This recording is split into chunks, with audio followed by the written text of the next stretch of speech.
Played our defense sound and technique, and everybody's accountable for their job and do their job and not try to do nobody else's job.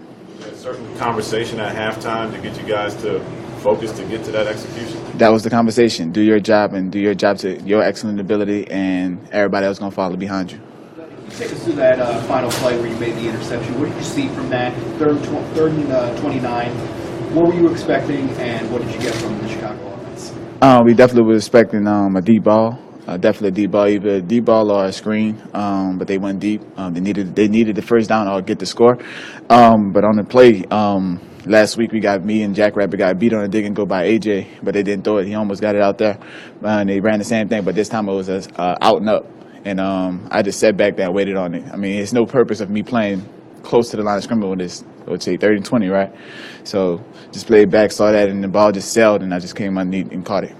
How about the beginning with Zach Miller having the kind of fitness he has? Say that again? The fitness of Zach Miller and the beginning of the game, the tight end? He affected the game tremendously. I mean, that's a great tight end. He's their go-to guys in certain situations, and I mean, I hope he's better and gets better. I mean, that's a fantastic player. But when he went out the game, I mean, it's a game changer. He really, Cutler didn't have really not many people to go to. So Cincinnati tried that play last week? Yeah, but they did a dig and go. They did dig and go. They did a Chicago did an out and up. On the dig and go, did they actually pass it? He threw it, but he was under pressure, so it went to the ground. So you think they were taking advantage of something they saw? Yeah, it's a copycat league. So I mean, if you see something on film, and you think you could get somebody beat on it again, you're definitely gonna run it again. How good are you, or how are you just at sort of handling the success and praise? You know, you've gotten these Defense Player of the Week awards. You know, guys are talking about you in a different way. How do you process some of that, the outside stuff? I block it. I mean, I've been getting this praise since I was in high school. It's second nature to me. It's coming to me quick right now, but I mean, I just take it as a strive and take it as a blessing because I mean, I worked this hard to get here. I worked this hard to every day in OTAs to know my defense, know my defensive players, and be on the same page and be as a unit. So. What have you learned from JPP? And he said he told you were going to get a pick. Say it again.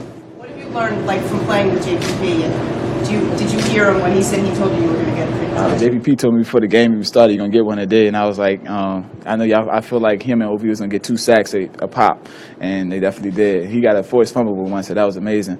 But definitely with that opportunity, him saying that, I mean, he got a lot of confidence in me that I'm going to make a play. And definitely for the defense. When the offense failed to run the clock out with about 3:40 left, and the defense had to go out back on the field and win it for you guys, or at least run the clock out, was there a sense? What was the thought amongst the defensive huddle? Was there a sense of here we go again? Was there a sense of we can do this? What was the feeling going around? The feeling is, I mean, we get on the field and stop them again. Make sure we get the ball back in offense and they don't score. That's the feeling. That's the confidence we have in each other, and we know our offense is going to definitely do what they need to do.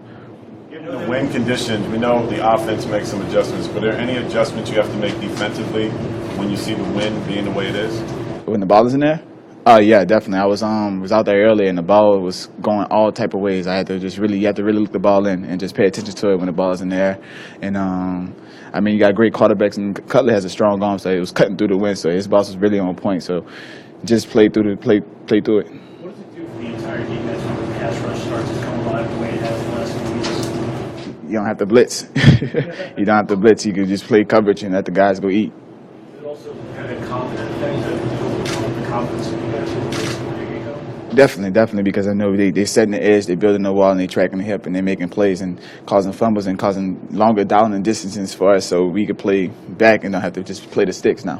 When you had actually put your hands on the ball, can you just describe, you know, who you saw right away, or what guys sent to you, or just, you know, a little bit of that scene when you know the game's over there? I think the first person I saw was Trevin Wade. He come in front of me, and I was dancing, so he came in front of me and started dancing with me, and they're just saying, we knew you was going to do it. We had confidence in you, and a lot of people just hit me on the head, and it was a rush. Who first made you know, a safety, or like, I mean, when did you kind of realize in your life this was something?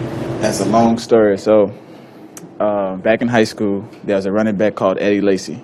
We went to the same high school together. I was a running back since I was 4 years old. So when I got there, it was no running back for me. So I went to safety and played over there. How do you feel about that now? I feel fantastic. I mean, I can still be a running back if I need to be. But definitely feel fantastic because I'm doing great at the position, and I'm just trying to prove that I'm one of the best in the NFL. Guys you modeled or anything then when you switched positions? Were there guys playing that you admired or patterned or anything? At safety position, Bob Sanders and Sean Taylor. Did Eddie in practice a lot to help your tackling skills? Nah, we didn't hit Eddie too much. We just, like we do out here, we thud. And I missed one tackle on him one time. He hit a spin move on me, and I was lost in there. Other than that, I haven't missed a tackle on him since then. You describe how different it feels on the field, how different you feel on the field, or how different it feels on the field now as opposed to last year. For me? Yeah. It feels tremendously different. I'm confident in every call that I make. I'm confident in every position that I'm in. And I know how to just read them and know the concepts and know where my help is at and not just play ball from that. So it's definitely the confidence level is through the roof than what it was last year. And some people say that the game sort of slows down for them once they get his hands on that. Yes, it's very slow now. It's very slow. Everything just comes to you now. Are you in touch with Eddie Lacy at all? Yes, of course. Yeah, we go through Instagram, we text message, we see each other in New Orleans, Alabama. I mean, we always stay in contact. We took a big picture when we was at the game in Green Bay.